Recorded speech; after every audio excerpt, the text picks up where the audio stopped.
Well, good morning and welcome to the Sudoku channel. This is Oliver coming to you from Youghal by the Sea in Ireland over here in Europe, right beside the Atlantic. And we've had a couple of storms come through here. There's another one coming through tonight. But it was calm this morning, no wind. So I decided to go down for a swim with a couple of other people. And there was a load of us in there. And I can tell you we all got absolutely battered by the waves. It takes a while for the waves to die down. Anyway. This is part 2 of a two-part. Part 1, if you go down below into the description, you'll see a link there for part 1 if you want to go back to the beginning and see how we got this far. What I've done, so this is going to be looking at more advanced techniques to finish off the puzzle because I wasn't able to finish it off in part 1. And I'm using the Sudoku software because one thing you can do is you can highlight all those binary cells. Cells just have 1 or 2 variables in them. And I like to use lens method then at that stage and go through each house and try and find out are there possible candidates for cells. Now going through his method I wasn't able to find any. And again, if you go down below into the description, tutorial number 29 explains lens method, and there's also another one there, 30 I think it is, which is another one of my methods for finding chains or to get yourself started. But at the end of video 1 there was 2 places that intrigued me. This is one of them here, and let me change color. Go out of the way there. Change color. I'll change it into, what did I do? Orange. I'll do a red. There was another area that I was curious about, and that was these 3 here. And I said I'd have to look them up, and are they bent triples or what? So I've eventually worked out what they are. We'll call them bent triples, but that they have a different way of proving that they are bent triples and that you can delete something.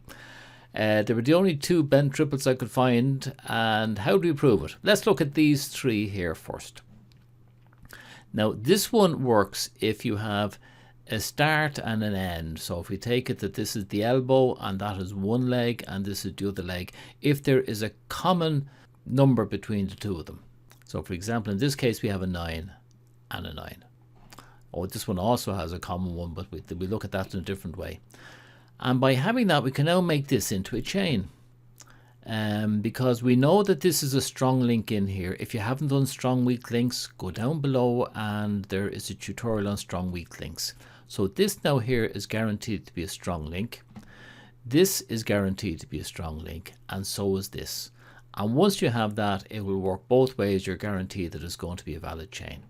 So if this is not a 9, it must be an 8. That's a strong link. Well, if that's an 8, this one can't be an 8. Just so happens that's a weak link, but doesn't matter. If that is not an 8, this must be a 5. That's a strong link. And if that's a 5, this is not a 5. And if that's not a 5, this is a 9. So if that's not a 9, this is a 9. Look at the other way. If it's not a 9, it must be a 5. Well, if that's a 5, that can't be a 5. And if it's not a 5, it must be an 8. And if that's an 8, this cannot be an 8. It must be a 9. So if that's not a 9, this is a 9. So we're guaranteed that either one of these is going to be a 9. And if that is the case, then we cannot have a 9 here. We can get rid of that one there. So I suppose we should start off with that anyway. I think I have to get rid of everything before I can go any further. Yep. So let's get rid of this 9 here. Now I don't know if this makes any difference, but the other one that I was looking at is this one here. Again, it's a bent triple on 2, 8 and 9. And we have 2, 8 and 8, 9, and 3 of them.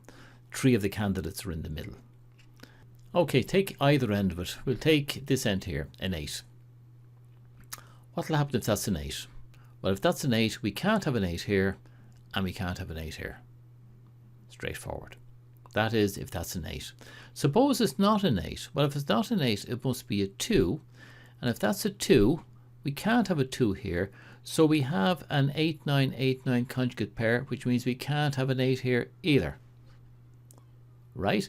So whether this is an 8 or not an 8, we can't have an 8 here. Let's go to the other end and do the same thing with this 8 here.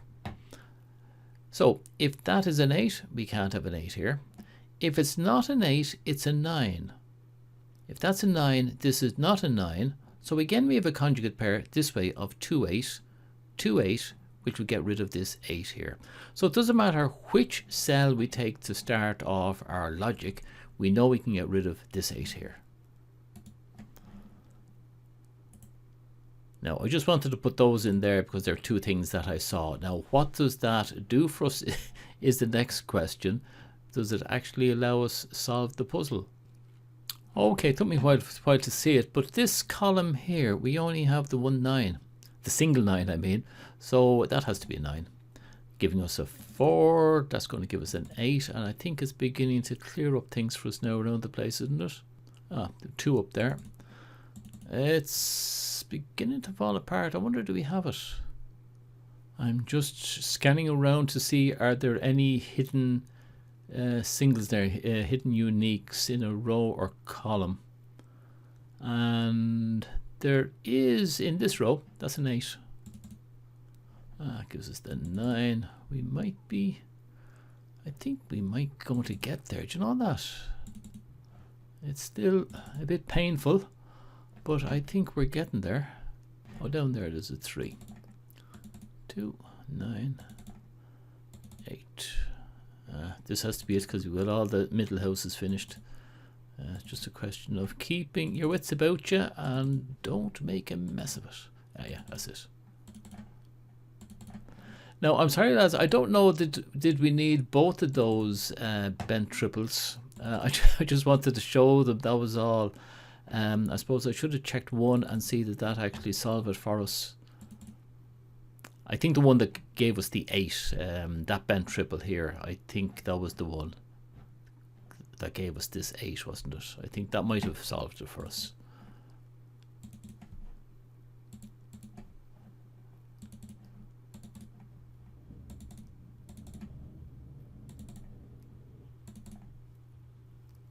Oh, that's it. There's always a bit of an anticlimax when I'm using this software. You know, you just suddenly come to the end and there's no bells ringing or whooping and saying, yay! It just sort of finishes. A bit of a damp squib, if you ask me. But anyway, look, that's it. It was very short. And, well, for me, I'm after learning something about bent triples. So I went off and I can't remember what website, and I'm sorry, I should have. I just looked up in the internet, Sudoku Bent triples, and I saw a whole load of different tutorials and I had a look at them. That's what I like about this. I'm beginning to learn things as time goes on. So thank you all, everybody, for supporting this channel. Again, if you haven't subscribed, please do subscribe. Thumbs up if you haven't already done it.